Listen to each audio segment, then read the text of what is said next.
Assalamualaikum warahmatullahi wabarakatuh. Baiklah, saya Rini Oktaviani Putri dengan C1 Channel 264. Di sini saya akan menjelaskan mengenai teori dan pengembangan hipotesis, di mana tugas ini dibuat untuk memenuhi tugas mata kuliah metodologi penelitian dengan dosen pengampu Bapak Wirni Eka Putra.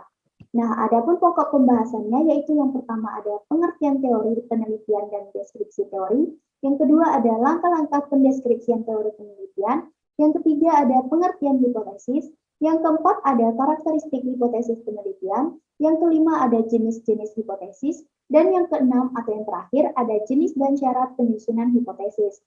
Nah, langsung saja ke pembahasan yang pertama yaitu mengenai pengertian teori penelitian dan juga deskripsi teori. Nah, jadi teori itu adalah alur logika atau penalaran yang merupakan seperangkat konsep, definisi, dan proposisi yang disusun secara sistematis.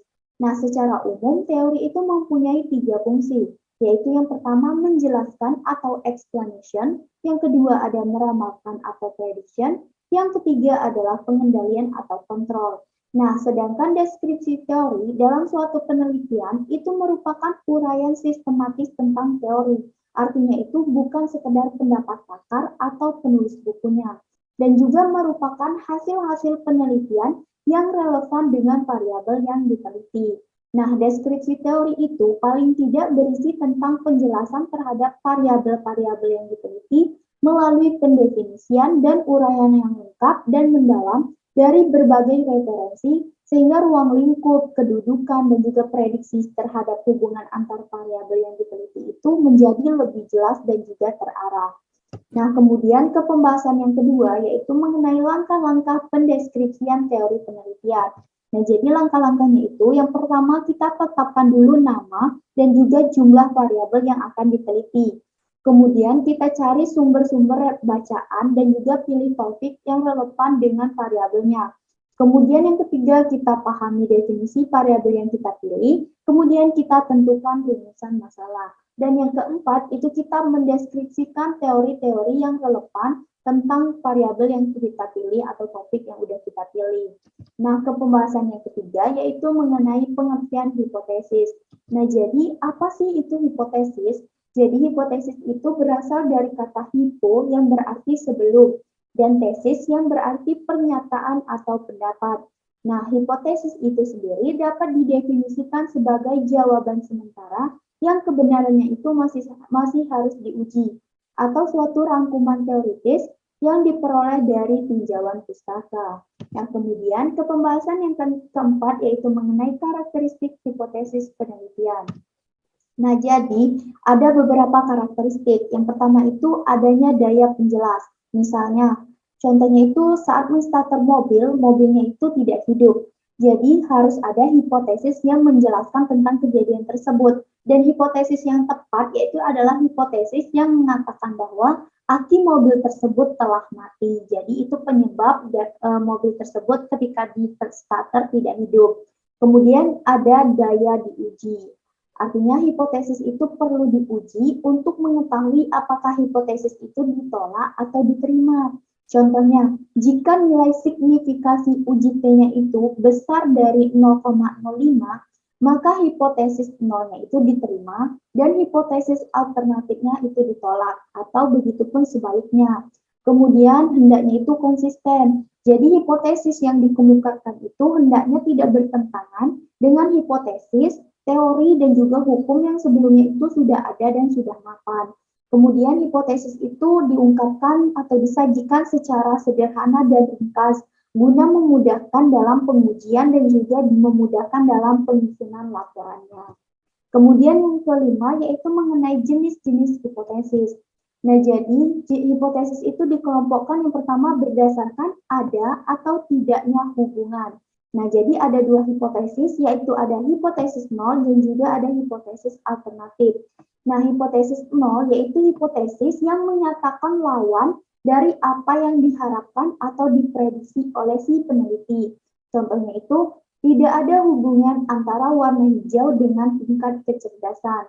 Kalau hipotesis alternatif, yaitu hipotesis yang menyatakan adanya hubungan antar variabel. Contohnya, tingkat belajar seseorang itu akan mempengaruhi terhadap prestasinya.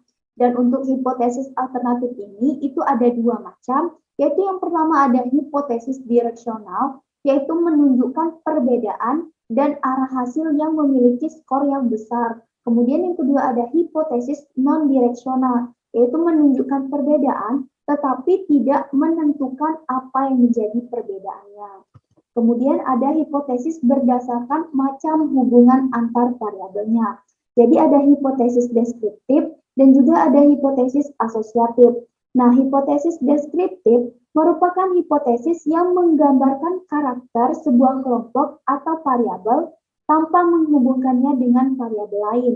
Contohnya itu 70% penduduk di daerah pedesaan itu bekerja sebagai petani. Nah, untuk hipotesis asosiatif, yaitu hipotesis yang menyatakan hubungan antar variabel. Contohnya, jenis kelamin itu akan mempengaruhi prestasi belajarnya. Nah, perempuan itu cenderung memiliki prestasi yang lebih baik daripada laki-laki. Nah, kemudian yang keenam, yaitu atau yang terakhir, jenis dan syarat penyusunan hipotesis.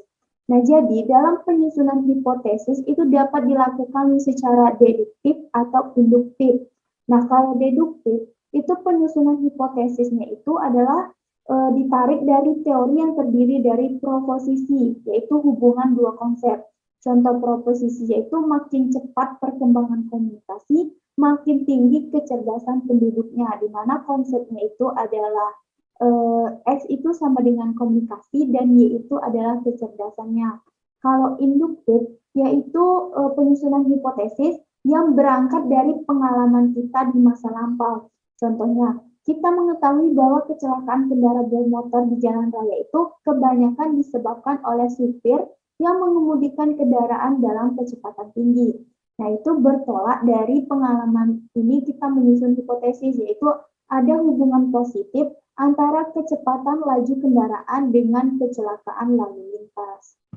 Nah, kemudian cara penyusunan hipotesis itu yang pertama disusun dalam kalimat deklaratif, yaitu bersifat positif dan tidak normatif. Istilah-istilah seperti seharusnya atau sebaiknya itu tidak terdapat dalam kalimat hipotesis.